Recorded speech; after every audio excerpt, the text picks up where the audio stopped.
do you support the LGBT agenda?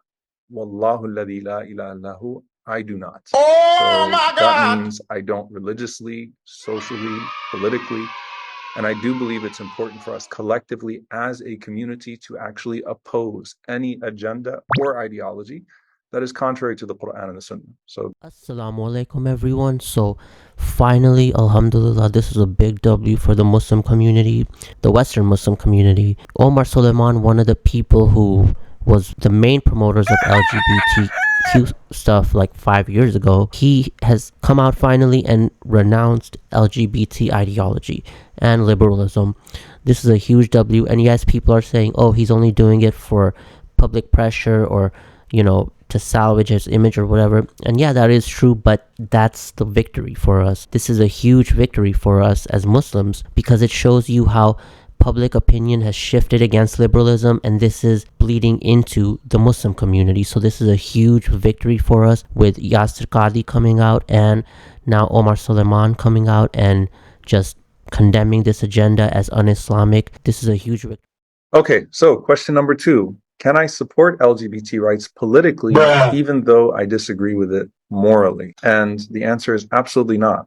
Look, I've written about this in an article in 2020 on Yaqeen, and I've spoken about this in multiple podcasts and multiple articles. And I want to be very clear here that Muslims should not be asked to, nor should Muslims participate in anything that undermines their deen. So you cannot be asked to separate between your religious conscience and your political and your moral principles. And so that means if you're a Muslim politician, an activist, if you're even just a layperson, do not find yourself promoting anything that directly contradicts the deen, that directly is advocating for essentially a prohibition from Allah subhanahu wa ta'ala. So any legislation that supports a supposed right to do something that is directly prohibited in the deen is not something that you can get involved in, and it's something that we should abstain from altogether as Muslims. Question number 3, can we as Muslims form an alliance with LGBT groups because they support our rights as Muslims? And the answer to that, once again, is of course not. How can we find from the Sunnah of the Prophet ﷺ any justification for allying with a group that exists on the basis of a cause that is in direct contradiction to his message? So we have to, as Muslims, operate on the basis of principles, not some sort of political tribalism. It's not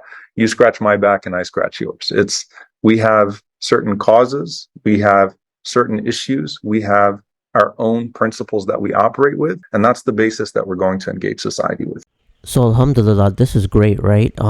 That's the key moment when he says that even if they politically help us, we can't forge any sort of alliance with them.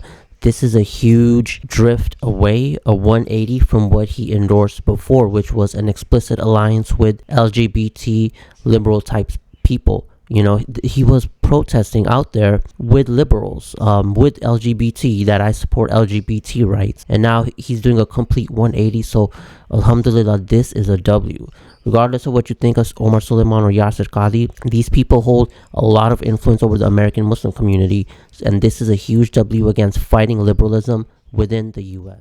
Now, a good follow-up question to this would be, and it's not actually asked here, but I'm adding it because I think it's important. What about a group that's not actually an LGBT group, but it's an anti-war coalition or it's an anti-poverty group, and they happen to have in their overall agenda items that we don't agree with? And this is really where it depends, and it requires a little bit more scrutiny. And generally speaking, most people have operated with this idea that what matters is what's on the banner, not who's on the stage. And I agree with that for the most part. But if we're learning from our past mistakes, actually, if I'm learning from my past mistakes specifically as well, sometimes the baggage of the speakers can overwhelm the actual agenda item that has supposedly brought us all together. And that could be for a number of reasons, right? That person's personality is well known for those other elements.